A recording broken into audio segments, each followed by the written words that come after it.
हरे कृष्ण कृष्ण। ओम नमो भगवते वासुदेवाय।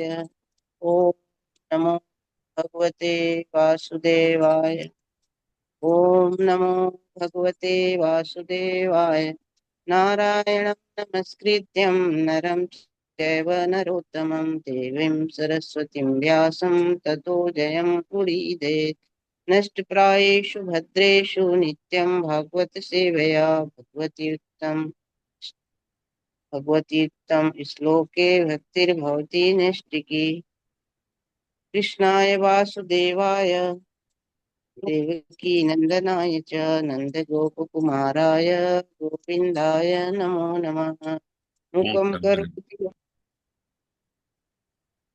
मुखं करोति वाचालं पङ्गुं लङ्घयते गिरिं यत्कृपातमहं वन्दे परमानन्दमाधवम्।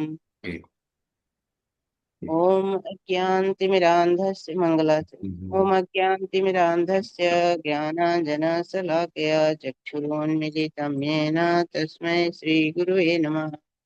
श्रीचैतन्यमनोभीष्टं स्थापितं येन भूतले स्वयं रूपः कदा मह्यं ददाति स्वपदान्तिकं।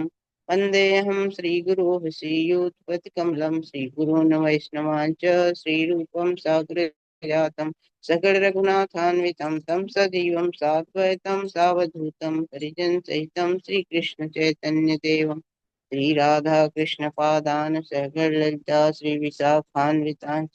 हे कृष्णा करुणा सिंधु दीनबंधु जगतपते गोपेश गोपिका कांत राधा कांत नमस्तुते ते तप्त कांचन गौरांगी राधा वृंदावनेश्वरी वृषभानुसुते देवी प्रणमामि हरिप्रिये।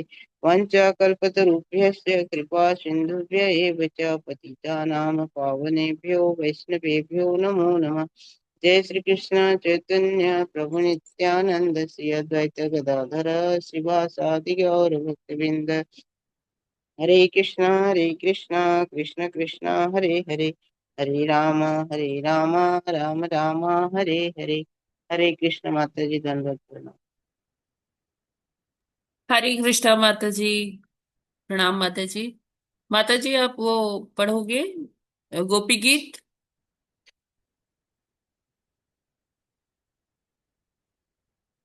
हरे कृष्णा। हरे कृष्णा माता जी। माता जी अनम्यूट कीजिए। जय माता जी। हाँ, गोपी गीत पढ़ेंगे क्या? जी अकेले करना है कि मिल के करना है माता जी? हाँ, आधा पहले आप पढ़ लीजिए, फिर आधा कोई और माता जी पढ़ लेंगे। जी माता जी मैं पढ़ लूंगी आज। हाँ क्या? थो, थोड़ा मैं पढ़ लूंगी। ठीक है। मीरा माता जी आप 9th श्लोका तक पढ़ लीजिएगा, उसके बाद सुधा माता जी पढ़ लेंगी। जय माता जी। मैं शेयर करती हूँ।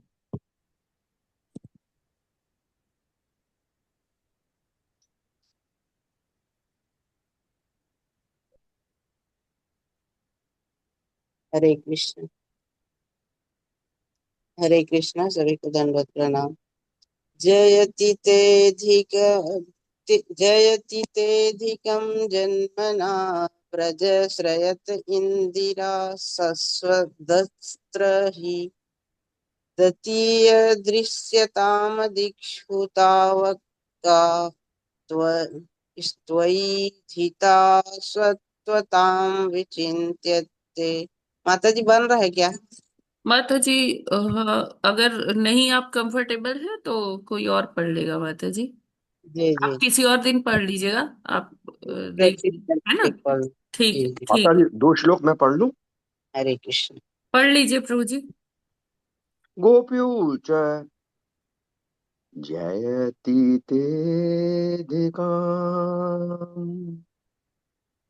जन्मना व्रज श्रयत इन्दिरा शश्वद्रत हि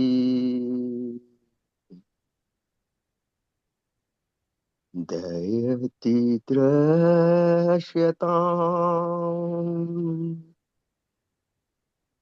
दीक्षुतावकाश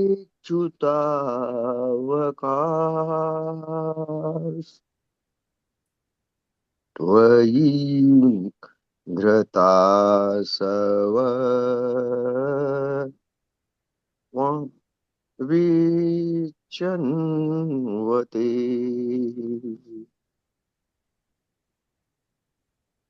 शरदुदाशये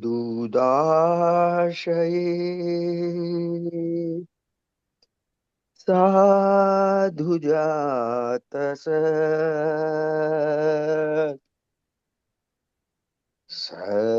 सरसियोदर श्रीमुषान्दश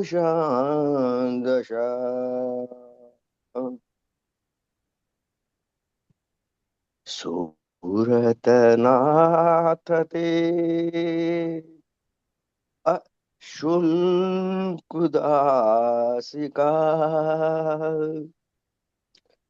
वरदवे निघ्नतो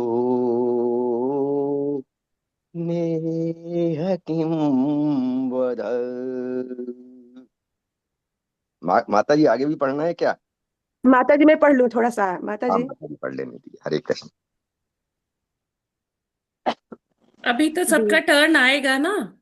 माता जी मेरा बहुत आगे है, थोड़ा सा 2-3 पढ़ अच्छा लेती ठीक हूँ। है, पढ़ लीजिए, बिल्कुल पढ़ लीजिए।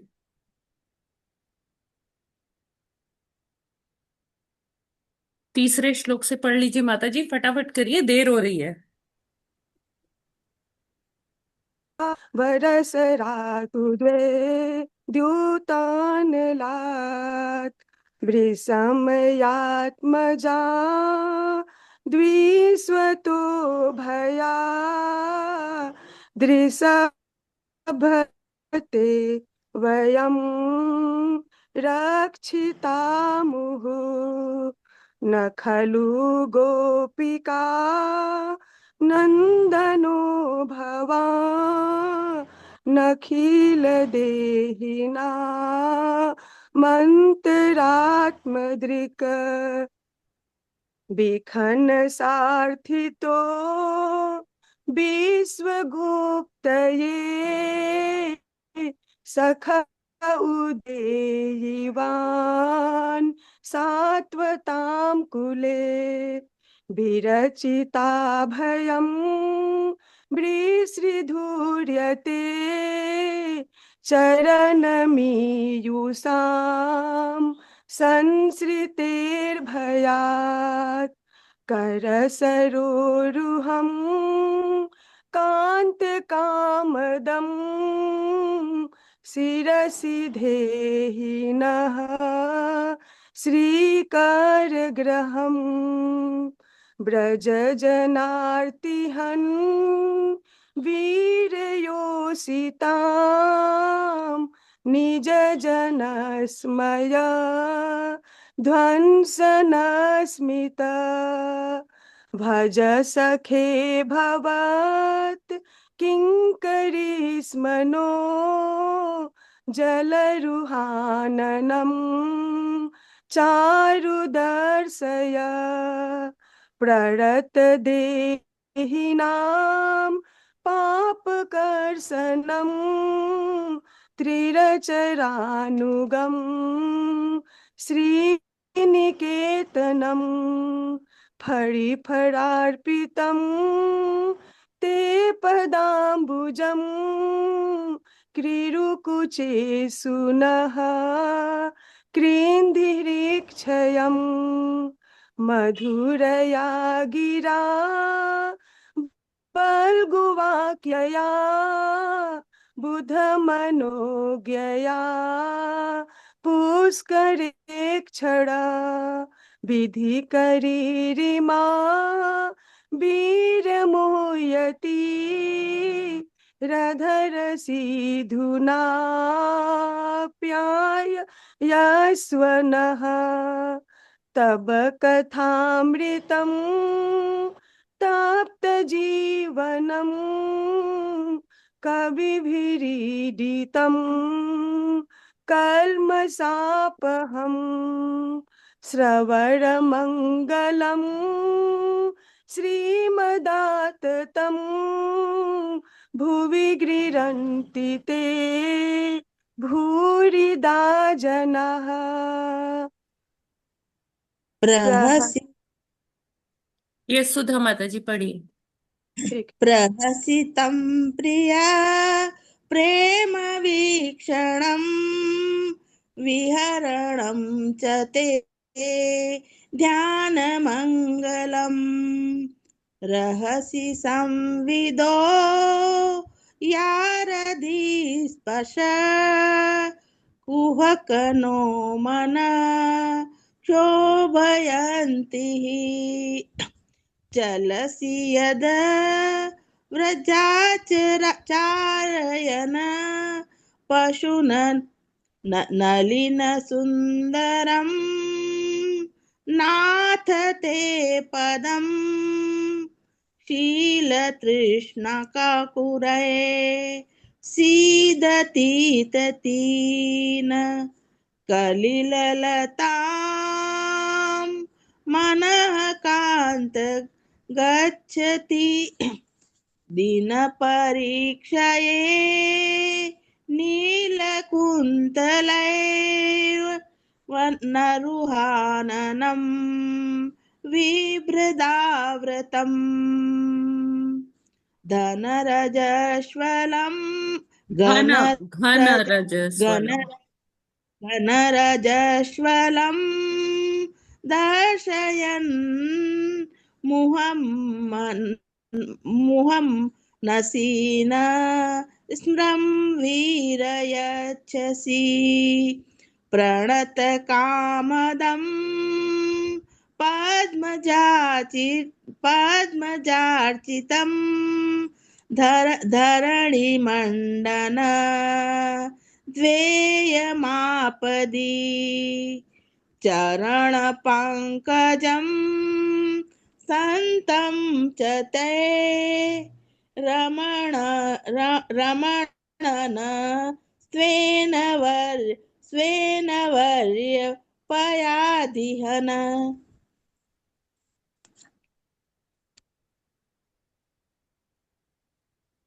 सुरतवर्धनं शोकनाशनं स्वरितवेणुना सुष्ठुचुम्बितम्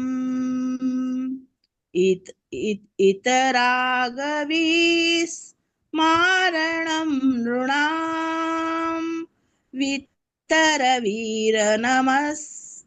नमस्ते धरामृतम् नमस्ते अधरामृतम् अटति यद भवानहि काननं तृणितर्युगा गायते त्वां पश्यतां कुटिलकुन्तलं श्रीमुखं च ते जड उदीक्षतां पक्षं कृद दृशां पतिसुतान्वय भ्रातबन्धवान्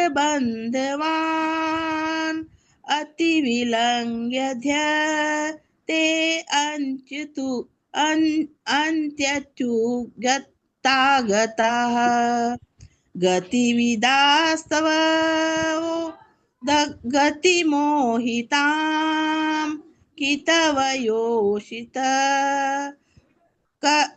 कस्य जोनिसि रहिस संविदं रक्षयोदयं प्रहसिताननं प्रेम वीक्षणम् बृहदुर श्रियो वीक्ष्य धाम ते मुहरति स्पृहा मूयते मन व्रजवनोकसां व्यक्तिरङ्गते व्रजिहन्त्रयलं विश्वमङ्गलम् त्यजमनाक् च न स्व न स्वस्पृहा आत्मनाम् स्वजनरयद्रुजां यन्नसी यन्नसूदनम् यते सुजातचरणाम्बुरुः स्नेत्स्नेषु भीतासने प्रिय दधामहि कर्कशेषु तेनाटट्टविट् विमटसि तद्व्यथो न किञ्चित् कृपादर्भि भर्वति धीर्भवा दुयोसान। हरे कृष्णा। हरे कृष्णा माता जी, बहुत बहुत धन्यवाद। मीरा माता जी, बहुत बहुत धन्यवाद आपका आज का जपा करने के लिए। और सभी का, पूनम माता जी,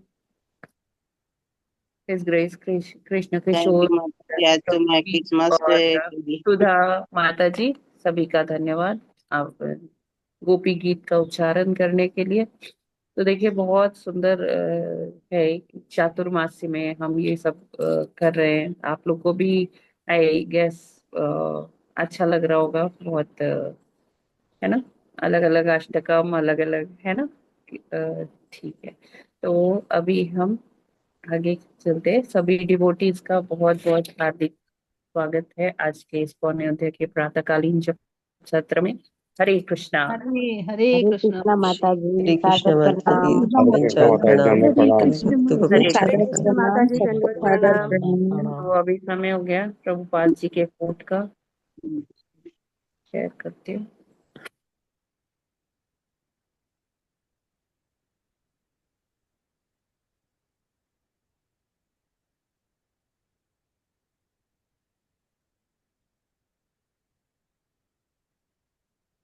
यस, प्रभुपाद जी कहते हैं, आज है 24 सितंबर। प्रभुपाद जी कहते हैं, अन्यों का शोषण करने की प्रवृत्ति पाश्विक प्रवृत्ति है और मानवीय प्रवृत्ति अन्यों का भला करने की है। यह पाश्विक और मानवीय प्रवृत्ति में भेद है। सियाटल 24 सितंबर 1968। तो प्रभुपाद जी सियाटल में ना एक इंटरव्यू दे रहे थे। तो जो इंटरव्यूअर था, तो वो प्रभुपाद जी से अनेकों प्रश्न पूछ रहा था कि आप ये अध्यात्म की तरफ आपका झुकाव कैसे हुआ, कैसे आए, और आप यहाँ क्यों आए हो।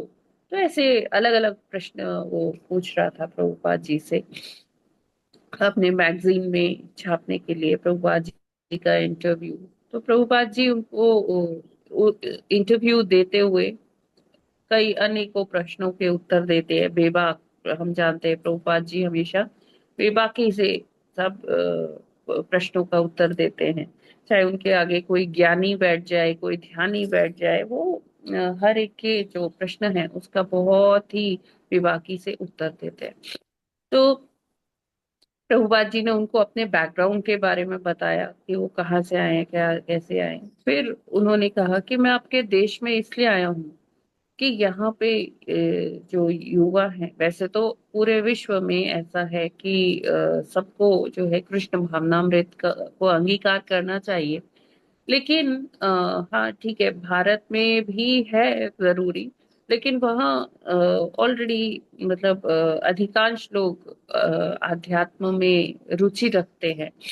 लेकिन यहाँ आपके देश में तो बहुत जरूरत है युवा और हर वर्ग के लोगों को कि कृष्ण भावनामृत वो अंगीकार करें। मैं इसीलिए यहाँ आया हूँ।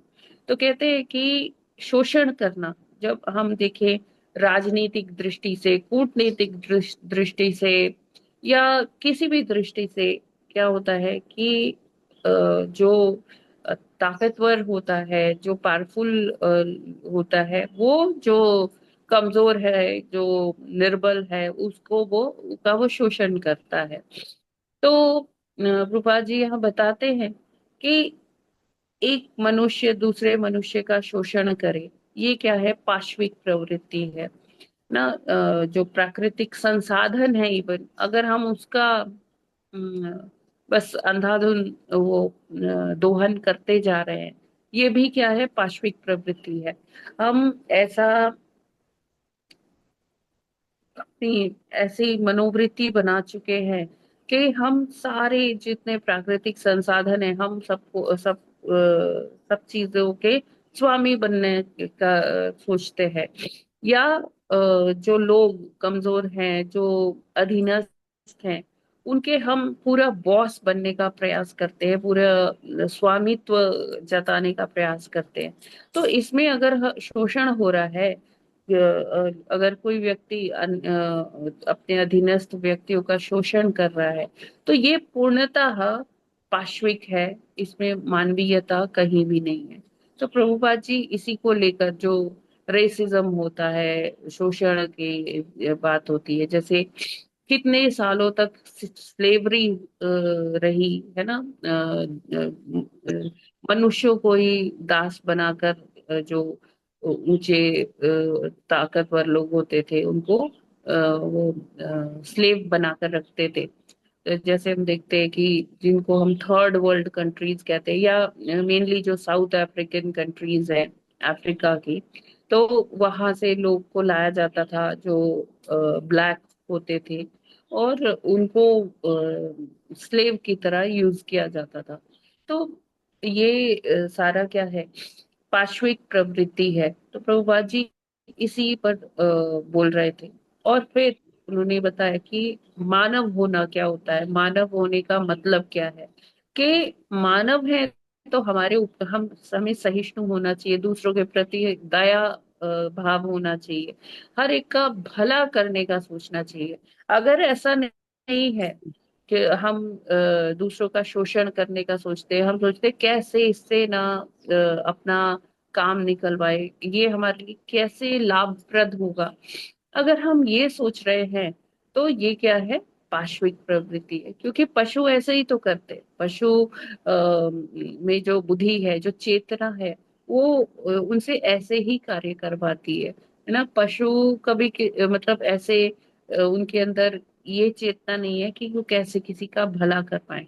और मानवीय जो प्रवृत्ति है भला करने की, तो इसमें क्या होता है, जब मनुष्य मतलब किसी अन्य का भला करते हैं, तो उनको अपने अंदर से तुष्टि मिलती है, सेटिस्फैक्शन मिलता है। और वो यही हमें अलग करता है पशु से, पशु चेतना से। अगर हमारी चेतना वही पशु वाली ही रह गई, तो इस मानव शरीर का क्या फायदा, ये व्यर्थ है। मानव शरीर अगर हमें मिला है, इतने योनियों को क्रॉस करने के बाद हम मानव शरीर में आए हैं, तो दया, धर्म, है ना, ये सारी जो ऐसी क्वालिटीज हैं, ये फिर मनुष्य होने की पहचान है ना। केवल शरीर मिल गया, दो टांगों पर चल रहे हैं, है ना, और चेतना लेकिन पशु वाली ही है, तो हम कोई फिर पशु से अलग नहीं है ना। हमें ट्राई करना चाहिए कि हम हर दिन अपने ही बेटर वर्जन बने। जो कल आज हम हैं, कल हम इससे भी और अच्छे बने। कैसे, हम जब कृष्ण भावनामृत को अंगीकार करेंगे, तो धीरे धीरे ये क्वालिटीज धीरे धीरे आने लगेगी। जैसे जैसे हमारे कल्मश जो है निकलेंगे, वैसे वैसे ये गुण जो है अंदर व्यक्ति धारण करने लगेगा। तो प्रभुपाद जी ये यही बता रहे हैं कि कृष्ण भावनामृत जो है बहुत ही जरूरी है हर एक मनुष्य के लिए। क्यों? क्योंकि अगर वो हर कार्य कृष्ण को केंद्र में रखकर करता है, कृष्ण चेतना में करता है, तो वो अपने लिए तो वो अध्यात्म के रास्ते में आगे बढ़ ही पाएगा, लेकिन वो पूरे सबके लिए वो व्यक्ति जो है लाभ देगा, सबका भला करना चाहेगा, सबके लिए उसके मन में प्रेम होगा, और कल्याण करने का एक जो अंदर से चेतना है, वो पूरे विश्व का मंगल करेगी। तो अगर वैश्विक रूप पर, वैश्विक पटल पर सभी इस कृष्ण भावनामृत को अंगीकार कर ले तो पूरा विश्व एक अच्छी जगह बन जाएगा। और मतलब अच्छी जगह का ये मतलब नहीं है कि हम हमेशा हमेशा के लिए यही रहेंगे, ऐसा नहीं है। हमें क्या करना है कि हमें ऐसे वातावरण क्रिएट करना है जहां हम अच्छे से अपने आध्यात्मिक उन्नति कर पाए, है ना। जो जैसी भी परिस्थिति हो हम उसमें आगे बढ़ पाए। लेकिन अगर हम कृष्ण भावनामृत को अंगीकार करते हैं तो उसमें क्या है कि हमारा जो ये पाश्विक प्रवृत्ति है इससे हम धीरे धीरे अपने को बचा पाएंगे, है ना। और जो मानवीय प्रवृत्ति हमारे अंदर जब है आती है तो मानवीय प्रवृत्ति को के से हम सबका भला कर पाएंगे, सबको और भगवान से जोड़ पाएंगे। जब हम भगवान से जोड़ते हैं सभी को तो वो एक ऐसा समाज, एक ऐसा वो बनता है जिसमें मानवीय मूल अधिक अधिकायत में होते हैं, बहुतायत में होते हैं। और मानवीय मूल का अगर हम देखें तो जैसे हमारा समाज और अ, उसमें और उन्नति होगी। और लोग जो है उन्नति कैसी, ये इकोनॉमिक डेवलपमेंट नहीं, है ना, आर्थिक विकास से बहुत हम सुनते हैं कब से, सालों से। प्रभुपाद जी वहाँ यही बताते हैं उस इंटरव्यूअर को कि आप लोग अपने आर्थिक विकास के पीछे पड़े हुए हैं। हम जो है आर्थिक विकास तो ठीक है, आज पूरा है कल नहीं है, कभी मार्केट डाउन है कभी ऊपर है, तो हम इसमें कुछ ज्यादा इतना कर नहीं सकते। लेकिन हम अगर मानव मूल्यों का विकास करते हैं तो उससे क्या है कि हम अपनी आध्यात्मिक प्रगति जो है वो बढ़ा सकते हैं। तो प्रभुपाद जी कहते हैं आज जब युवा जो है भटक रहा है, अपनी राह हो रहा है ना, वो मानव ही नहीं रह जा रहा है, वो पशु चेतना आ रही है। तो सबसे ज्यादा जो जो जरूरी चीज है वो क्या है, मानवीय मूल्यों का उनके अंदर वो देना। तो मानव कैसे बनेंगे, तो प्रभुपाद जी ने जैसे जब इस्कॉन में कोई आता है तो उसको सबसे पहले यही बताया जाता है कि जो पशु चेतना है वो क्या है, मानव कैसे पशु से भिन्न है, कि आहार निद्रा भय मैथुन, ये सब क्या है, इससे ये अगर क्वालिटीज हैं तो वो केवल मनुष्य नहीं, ये तो पशु भी ये सब करते हैं, है ना। अपने आहार के लिए अपने वो खाते हैं, सोते हैं, हाँ, अपनी वंश वृद्धि करते हैं, ठीक है, अपने को बचाते हैं, कोई भय है तो अपने को बचाते हैं। तो ये काम तो पशु भी कर लेता है। लेकिन कैसे वो अ, उनसे भिन्न है, है ना, मानव कैसे पशु से भिन्न है। तो ये सब के अलावा मनुष्य को भगवान ने ऐसी चेतना दी है कि वो अ, अपना और विकास कर पाए। और ये आर्थिक विकास नहीं है, वो अपने को जान पाए, उनका क्या भगवान से क्या संबंध है वो जान पाए। और ये जब मनुष्य आध्यात्म की ओर बढ़ता है तब उसमें मानवीय जो गुण है वो आने लगते हैं। अदरवाइज वो क्या है, वो पशु के समान ही है, दो पैर पे चलने वाले पशु उनके समान है। हरे कृष्णा। जगत गुरु श्रील प्रभुपाद की जय। हरि बोल। तो आई होप ये क्लियर है सभी को। हरे कृष्णा। जी जी माता जी। माता। मानवीय मूल्यों का विकास करना है और पाश्विक चेतना जो है आहार निद्रा भय और मैथुन को छोड़ना है, तभी वास्तव में प्रगति हो पाएगी। आर्थिक उन्नति नहीं, आध्यात्मिक आर्थिक उन्नति के साथ साथ अ, आध्यात्मिक उन्नति करनी है और सारे विश्व का कल्याण करना है। हरे कृष्ण माता। वो भक्ति के द्वारा होगा, हरे कृष्ण मंत्र के द्वारा। जी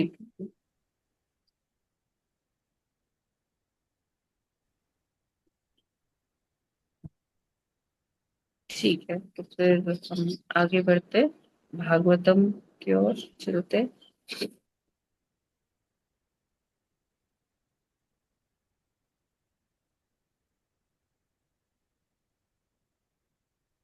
आज किसका टर्न है? माता जी इंदु है? लक्ष्मण है आज। हाँ इंदु लक्ष्मण माता जी। ओके। हरे कृष्ण। शुरू करें माता जी? हाँ जी, यस प्रभु जी। कल हरे हमने कृष्ण। 7th कर लिया था ना? हाँ, माता जी आज नहीं, 7th करना है। नहीं माता जी 8 होना है आज। अच्छा, आज 8 होना है। ओके, हरे कृष्ण। यस प्रभु जी, 8। आक्षिप्तात्मेन्द्रियः स्त्रीणां सतीनां च मायया रहोरचितयालापः शिशूना कलभाषिणाम्। हरे कृष्ण। हरे कृष्णा माता जी, सभी को धन्य प्रणाम। आचित्तात्मेन्द्रियः स्त्रीणां सतीनां च मायया रहोरचितयालापैः शिशूनां कल्भाषिणां। हरे कृष्ण। हरे कृष्णा। आक्षिप्त आत्म इंद्रियः स्त्रीणाम् अस्ति नाम च मायया रचितया आलापैः शिशूनां कलभाषिणां। हरे कृष्णा। सभी को हरे दंडवत कृष्णा। प्रणाम। हरे कृष्णा। आक्षितात्ममिन्द्रियः स्त्रीणाम सतीनाम च मायया रहो च रचित आलापः शिशूनाम कलभाषिणाम्। हरे कृष्ण। हरे कृष्णा। आक्षिप्तामिन्द्रिय स्त्रीणां सतीनां च मायया रहोरचित्यालपै शिशूनां कलभाषिणाम्। हरे कृष्णा। हरे कृष्ण कृष्णा। हरे अक्षिप्तामन्द्रिय स्त्रीणां स्त्रीणां च माया रहो रचितयालापः शिशूनां कलभाषिणाम्। हरे कृष्णा। सभी को सादर हरे प्रणाम। कृष्ण। हरे कृष्णा। हरे कृष्ण। आक्षिप्त आत्म इन्द्रियः स्त्रीणां सतीनां च मायया रहो रचितया अलाप शिशूनाम कलभाषिणाम। हरे कृष्णा। सभी को दंडवत प्रणाम। हरे हरे कृष्ण। हरे कृष्ण।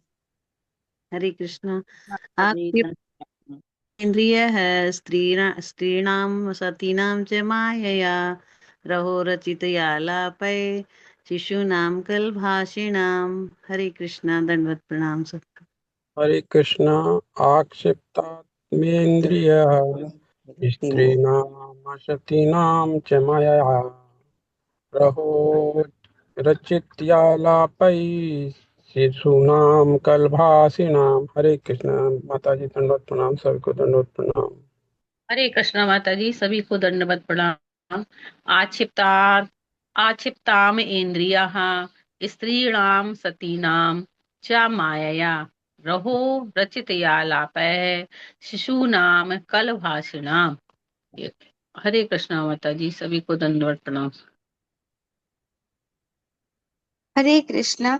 आक्षिप्तात्मेन्द्रियः श्रीणाम् असतीनां च मायया रहो रचितयालापैः शिशूनां कलभाषिणाम्। हरे कृष्ण। सादर हरे प्रणाम। कृष्ण।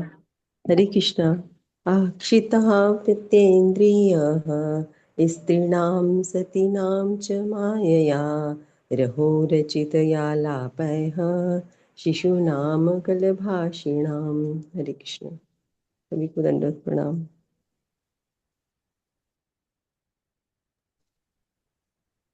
माता जी मैं पढ़ लूं? सबको पढ़ लिया? किस और कोई पढ़ना हरे चाहते हैं? कृष्ण। मैं पढ़ूं मैं? हाँ, पढ़िए माता जी। हरे कृष्ण। शब्द अनुवाद और तात्पर्य शील प्रभुपाद जी द्वारा। शील प्रभुपाद जी की जय।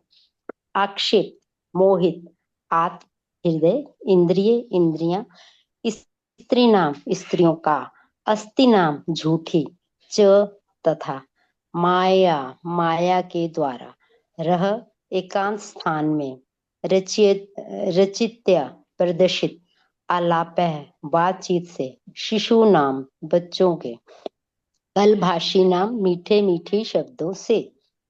अनुवाद वह उस स्त्री को अपना हृदय तथा इंद्रियां दे बैठता है जो झूठे ही उसे माया से मोह लेती है। वह उसके साथ एकांत में आलिंगन तथा संभाषण करता है और अपने छोटे छोटे बच्चों के मीठे मीठे बोलों से मुग्ध होता रहता है।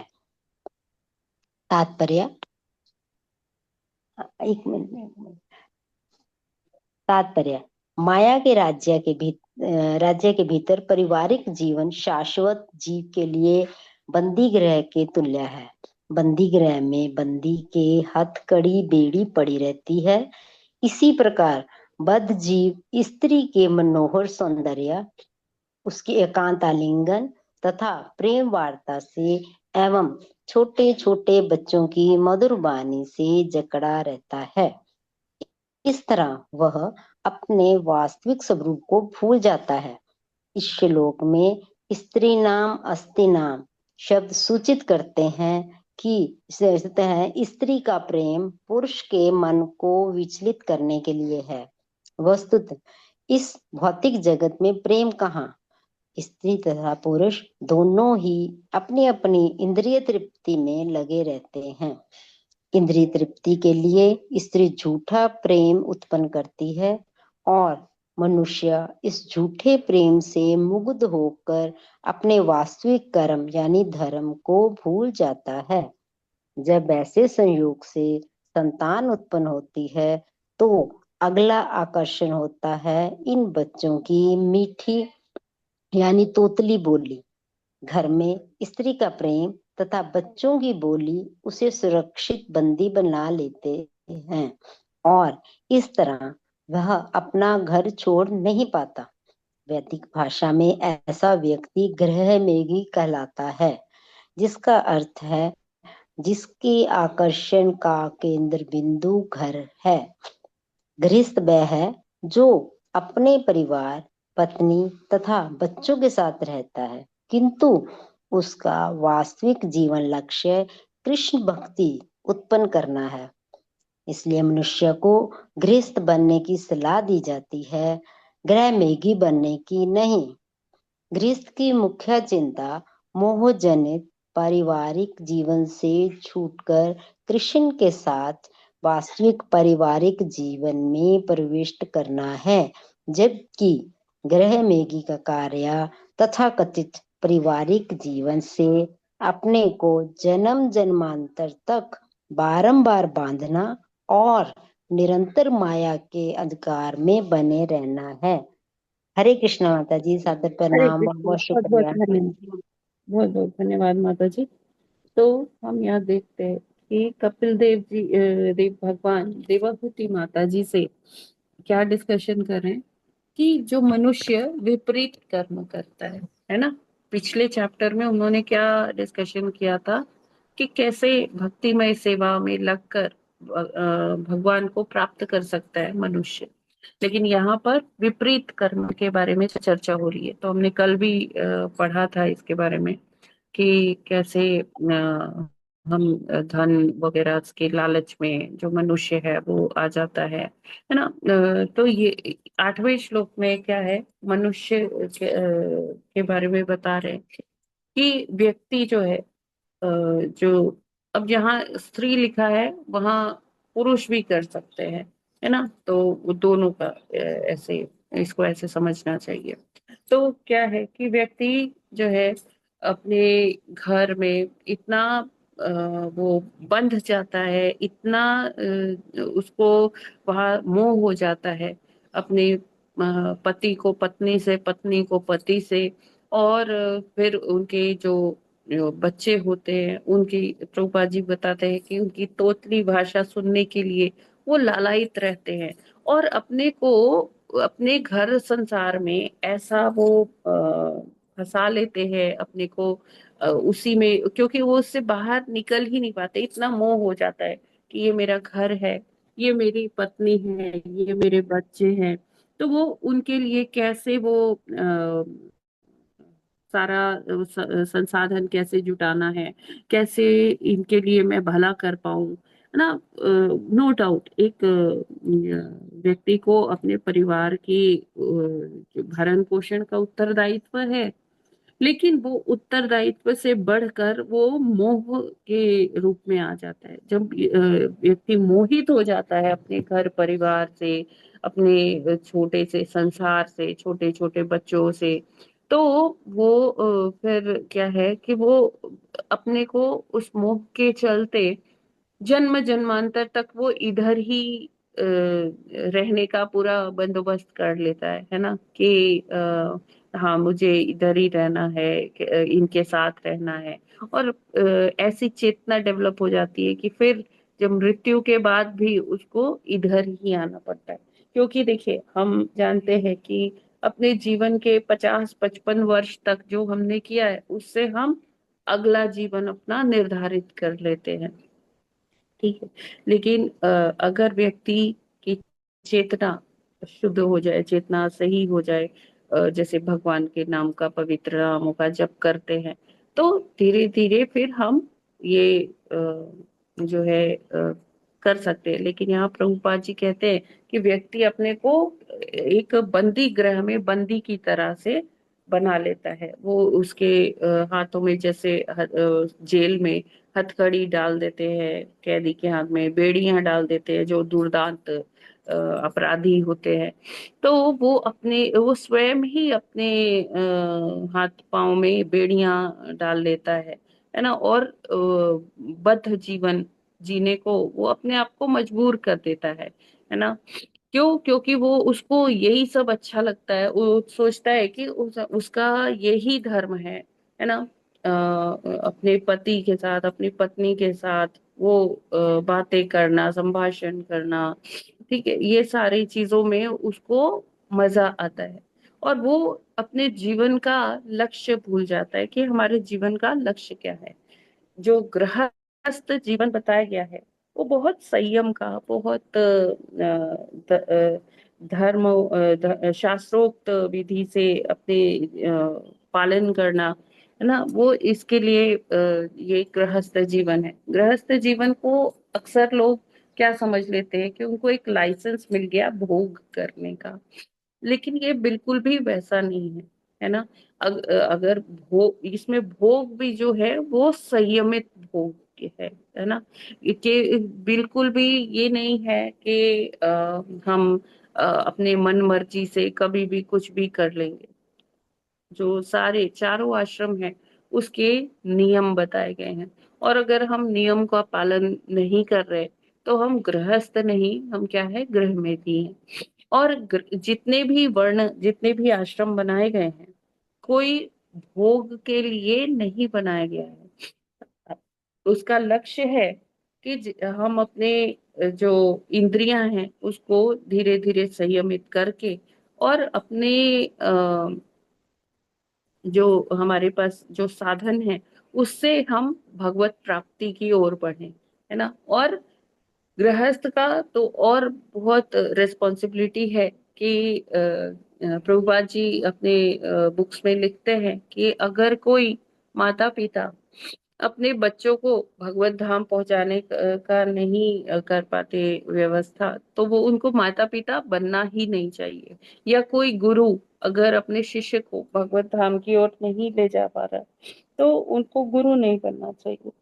तो इस तरह से क्या है कि अगर हम इधर ही इसी चीजों में अपने सुख की अनुभूति करते रहेंगे, इंद्रिय तृप्ति में लगे रहेंगे, तो हम कभी भी अपने जो जीवन का जो लक्ष्य है उसको प्राप्त नहीं कर पाएंगे। भगवत प्राप्ति कभी हो नहीं पाएगी। क्यों? क्योंकि हमें इस संसार में ही मजा आ रहा है, ठीक है। अपने घर परिवार में हम अगर व्यस्त हैं, बिजी हैं, सारा टाइम उसी में लगे हैं, तो हमारे पास ना तो भक्ति करने का टाइम है, ना शास्त्र पढ़ने का टाइम है। तो हम कैसे हमारा आध्यात्मिक विकास होगा? आध्यात्मिक उन्नति के लिए हमें अपने टाइम का मैनेजमेंट करना पड़ता है है ना, कि कुछ समय आजीविका धन उपार्जन के लिए, जिससे हम परिवार की मूलभूत जरूरतों को पूरा कर पाए, है ना। फिर अपने जो नित्य कार्य हैं वो करने के लिए और भी बच्चों का भरण पोषण, कभी बच्चों के स्कूल में जाना, उनकी पीटीएम अटेंड करनी है, कभी कुछ ऐसा। और उसके साथ साथ में हमें अपना जो हमारी रिस्पॉन्सिबिलिटी है कि हम नित्य ही अपने आध्यात्मिक उन्नति करें, अपने को एक बेटर वर्जन बनाए। तो इसलिए हमें इसके लिए भी प्रयासरत होना है। इसके लिए हमें टाइम मैनेजमेंट करना पड़ेगा। जो हम अपना प्रभुपाद जी कहते हैं कि इस झूठे प्रेम में मोहित होकर हम अपना वास्तविक धर्म को भूल चुके हैं। क्यों? क्योंकि हमें क्या है कि अपनी पत्नी से, पति से, या अपने और रिश्तेदारों से हमें इतना मोह उत्पन्न हो जाता है कि हम इन बेड़ियों में से हम निकल नहीं पाते। तो हमें, ठीक है, हम सबके लिए भला करने की, सबका भला करने की भावना रखें, हम उनको ऐसी प्रेरणा दे कि कैसे वो भगवत धाम, भगवत प्राप्ति कर पाए। लेकिन हमें अपने आप को बेड़ियों में, गृहस्थी की बेड़ियों में, गृह मेधी नहीं बनना है ना, कि हम बिल्कुल अपने इसी में लगे हुए हैं। हमें क्या करना है? हमें नित्य ही भगवत प्राप्ति के लिए जो हमें, जैसे प्रभुपाद जी ने हमें बताए हैं, दिनचर्या बताया है, हमें उस दिनचर्या को जब हम फॉलो करेंगे तो क्या होगा कि हमारा जो आंतरिक, जो हमारी चेतना है वो शुद्ध होती है। हमें पता चलता है कि हाँ, हमारा जो मूल यहाँ कारण है इधर आने का, वो हम यहाँ क्यों आए हैं, और आगे हम ना आए, इस भवसागर को क्रॉस करके, पार करके भगवत धाम अगर जाना है, तो हमें उसके लिए क्या करना होगा? चिंतन करना होगा, जप करना होगा, है ना। नवधा भक्ति जो बताई गई है, जो हमें प्रहलाद महाराज ने दी है, तो उसके अकॉर्डिंग हमें कार्य करना होगा। जैसे हमें गुरु की वाणी सुननी होगी, गुरु जो हमको बताते हैं वो उसका इंस्ट्रक्शंस का पालन करना होगा, तभी हम इन बेड़ियों से बाहर निकल पाएंगे। तो देखिए, यहाँ पर प्रभुपाद जी लिखते हैं, गृहस्थ का की मुख्य चिंता मोह जनित परिवार पारिवारिक जीवन से छूटकर कृष्ण के साथ वास्तविक पारिवारिक जीवन में प्रविष्ट करना है, जबकि गृह मेधी का कार्य तथाकथित पारिवारिक जीवन से अपने को जन्म जन्मांतर तक बारंबार बांधकर और निरंतर माया के अंधकार में बने रहना है। तो यहाँ पर प्रभुपाद जी अपने तात्पर्य में बहुत सुंदर डिस्क्रिप्शन बता रहे हैं गृह मेधी और गृहस्थ के बारे में। अक्सर हम अपने आप को गृहस्थ कहते हैं, लेकिन हमें खुद से आत्म मंथन करना चाहिए कि क्या हम सही में गृहस्थ हैं, या हम कहीं गृहमेधी बनकर तो नहीं रह गए हैं। तो अगर हम गृहमेधी हैं, हम ये खुद ही चिंतन कर सकते हैं, आत्म मंथन कर सकते हैं कि हम कौन सी कैटेगरी में आते हैं। हम गृहमेधी बनकर तो नहीं रह गए। अगर हम गृहमेधी बनकर रह गए हैं तो हमें फिर यहाँ वापस आना पड़ेगा, इस धराधाम पर वापस आना पड़ेगा। तो अच्छा है कि हम इस पर थोड़ा मंथन करें, और ये प्रयास करें कि अगर हम गृहमेधी हैं तो हम ऐसा क्या करें कि जिससे हम गृहस्थ वाली कैटेगरी में आए, है ना। तो वो आने के लिए हमें क्या करना पड़ेगा? हम सबसे पहले जो प्रभुपाद जी ने हमें कृष्ण भावनामृत का जो पाठ पढ़ाया, हमें उसको अपने जीवन में इम्प्लीमेंट करना पड़ेगा, है ना। कृष्ण भावना भावित बनना पड़ेगा, और कृष्ण भावना भावित बनने के लिए ज्यादा कुछ नहीं करना है। हमें अपने हर कार्य में कृष्ण को केंद्र में रखना है। अगर हम कृष्ण को केंद्र में रखते हुए सब कार्य कर रहे हैं तो क्या होगा कि हम धीरे धीरे देखेंगे कि हमारी चेतना जो है वो शुद्ध हो रही है। जैसे जैसे चेतना शुद्ध होगी वो हमारे जो एक्टिविटीज है, जो गतिविधियां हैं, उसमें वो आने लगेगी। और क्या होगा कि हम धीरे धीरे अपने आध्यात्मिक उन्नति कर पाएंगे। और अपने जो आसपास के लोग हैं, अपने परिवार के जन हैं, मित्र मंडली है, उनको भी हम धीरे धीरे क्या कर पाएंगे, भगवान से जोड़ पाएंगे। तो गृहस्थ बनने का अर्थ है कि अपने उत्तरदायित्वों का वहन करते हुए हम अपने मूल जो हमारा जो एक जो हमारा लक्ष्य है जीवन का, वो ना भूलें और उसको बिल्कुल साध कर रखें और उसी के लिए हम प्रयास करें। अपना जो हर काम है, जैसे हम अगर बच्चों को भी पढ़ा रहे हैं या कुछ कर रहे हैं, तो हमें उसके पीछे भी जो अपनी चिंतन है वो यही रखना है कि ये हम कृष्ण के प्रसन्नता के लिए कर रहे हैं। या कुछ भी जो भी हम कार्य कर रहे हैं, हम यह अक्सर डिस्कस करते हैं, है ना, कई बार डिस्कस कर चुके हैं कि जो भी हम कार्य कर रहे हैं, हमारे घर में, बाहर, हम नौकरी करने जा रहे हैं, तो चेतना क्या होनी चाहिए कि हम ये कृष्ण की सेवा करने के लिए ये कार्य कर रहे हैं। तो जब कृष्ण हमारे केंद्र में होंगे, तो हम कर पाएंगे, हम गृहस्थ बन पाएंगे। अन्यथा हम गृह मेधी ही बनकर रह जाएंगे। हरे कृष्णा। जगत गुरु श्रील प्रभुपाद की जय। Yes, any questions? हाँ माता जी, दो क्वेश्चन बनते हैं। एक तो जी माता जी ये बताया गया है, वास्तव में तो जो है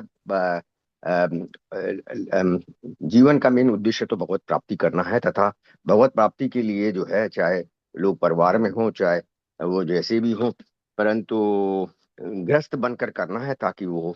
माता जी, लेकिन फिर भी गृहस्थ के लिए भी इन कॉमन बताया गया है कि जो है स्त्री का प्रेम पुरुष के मन को विचलित करने होता है, बस तो भौतिक जगत के में प्रेम होता ही नहीं है।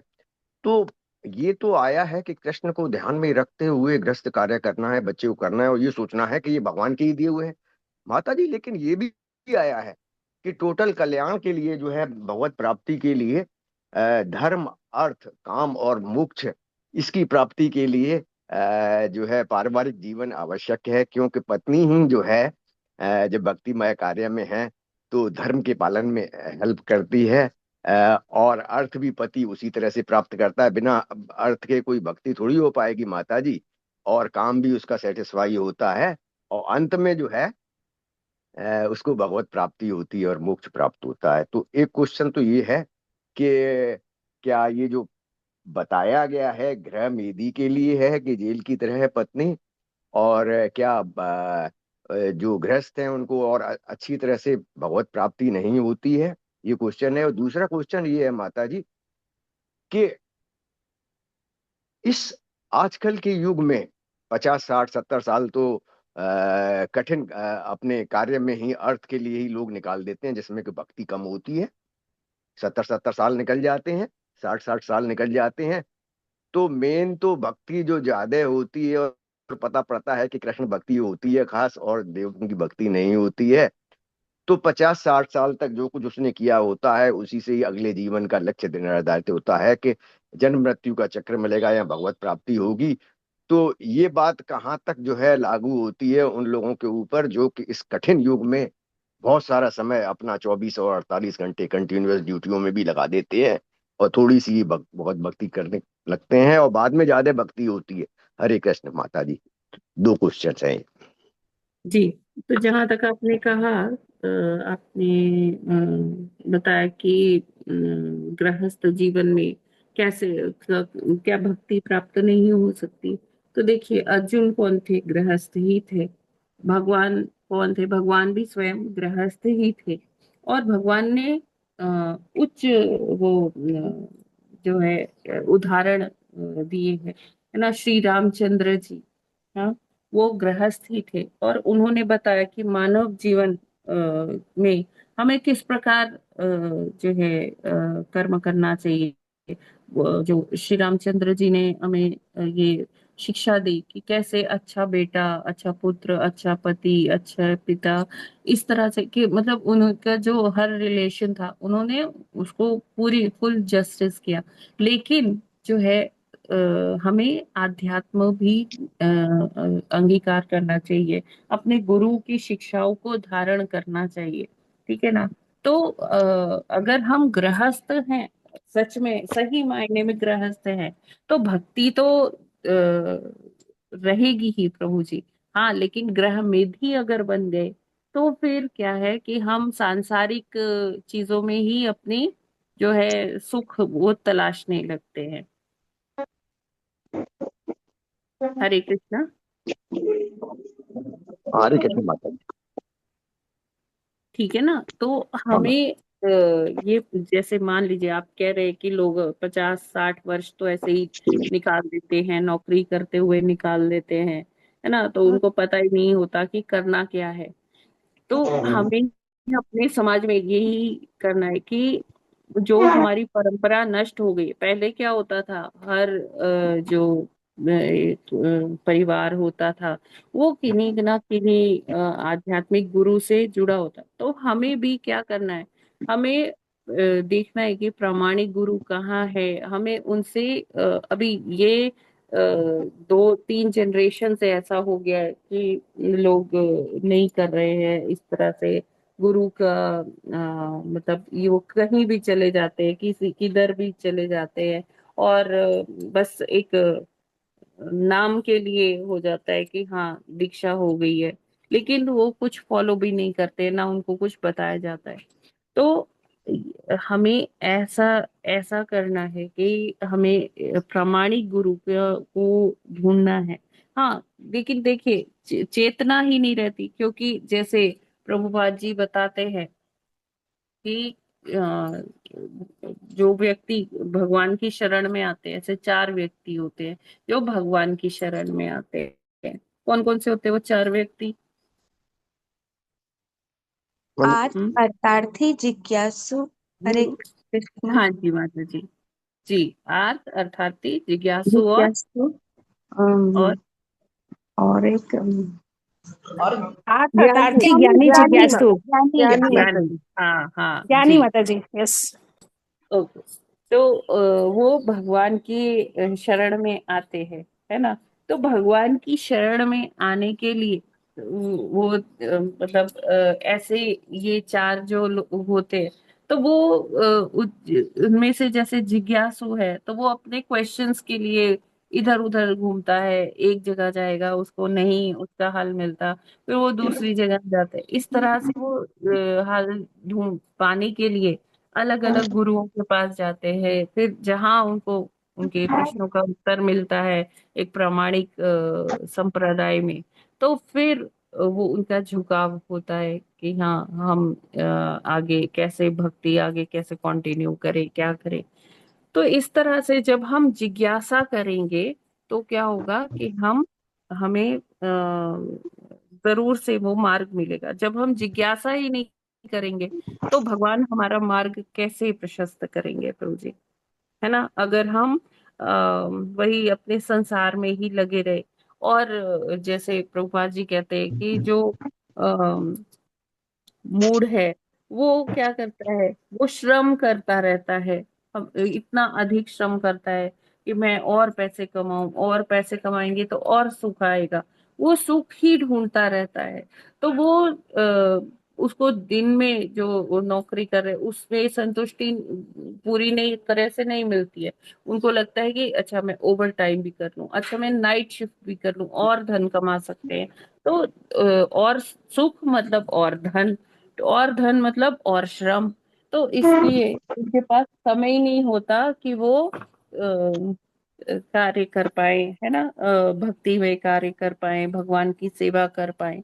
तो ये सारी प्रॉब्लम्स होती है। लेकिन अगर माता पिता शुरू से बच्चों को डायरेक्शंस दे कि हमें जो है भगवान की सेवा करनी है, ये इनसे हमारा जो संबंध है वो शाश्वत संबंध है, बताएं हम, और बच्चों को वो पालन करवाए नियम, तो निश्चित ही ऐसा होगा कि मतलब जो हमारी संतानें हैं वो जानेंगी कि उनके जीवन का असली लक्ष्य क्या है। ये जितने भी आश्रम हैं, ये वर्ण हैं, ये इसी तरह से निर्धारित है कि अपना कार्य करते हुए कैसे वो भगवत प्राप्ति की ओर जा पाए।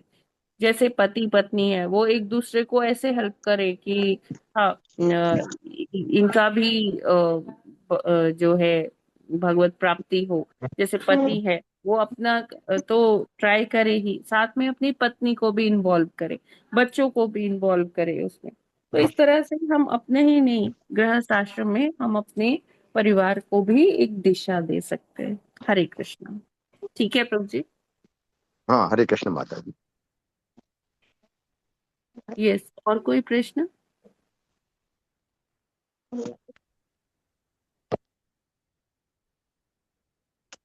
ठीक है, तो फिर हम लोग आज यहीं पर विराम करते हैं। आज मुझे थोड़ा जाना है, अर्जेंसी है, तो फिर हम लोग आज माता का जी ये सत्र मैं यहीं पर विराम करते हैं। जी माता जी माता अपने जी, शरद पूर्णिमा कब है? बता दूंगी माता जी, अभी है टाइम, अभी आज तो तृतीया ही है, तीसरा है तिथि। ठीक है, 15 दिन बाद ठीक है, होता है माता जी। ठीक अभी है, 15 दिन 5 बाद है। तारीख को होगा, मेरे ख्याल से 5 नवंबर को होगा। 6 को है माता जी शरद पूर्णिमा। हाँ, तो 6 को होगा। क्योंकि दो दो को हो तो रहे हैं। 2 को दशहरा है ना?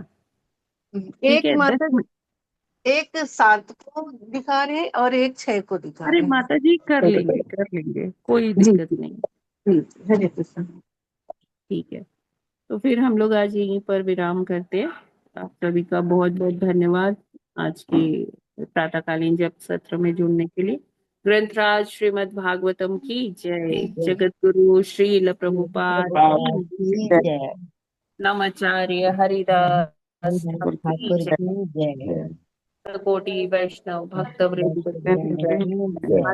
कल्पतरुभ्यश्च कृपा सिन्धुभ्यश्च पतितानां पापेभ्यो वैष्णवेभ्यो नमो नमः। हरे कृष्णा सभी। हरे कृष्णा माता हरे जी। कृष्ण माता जी, दंडवत प्रणाम माता जी। दंडवत प्रणाम। सभी भक्तों को माता जी दंडवत प्रणाम। हरे आप सभी हरे कृष्णा कृष्ण सभी। माता जी, दंडवत कृष्ण प्रणाम माता माता जी जी। हरे सादर प्रणाम कृष्णा। सबको हरे कृष्ण सादर माता जी, प्रणाम। दंडवत प्रणाम। हरे कृष्णा माता जी, दंडवत प्रणाम। माता जी आप हरे कृष्ण राम जी के माता जी पास में दंडवत फोटो लगाए, प्रणाम। कितना सुंदर लग रही है। क्या माता जी? कह रहे हैं राम जी के एति पीछे लगाई है फोटो एति हाँ, में, यस। और आप इस एति में बहुत सुंदर दिख रही हैं। हरे बोल। हरे कृष्णा। हरे सब कृष्ण राम माता जी, कृष्ण दंडवत कृपा है प्रणाम। माता जी।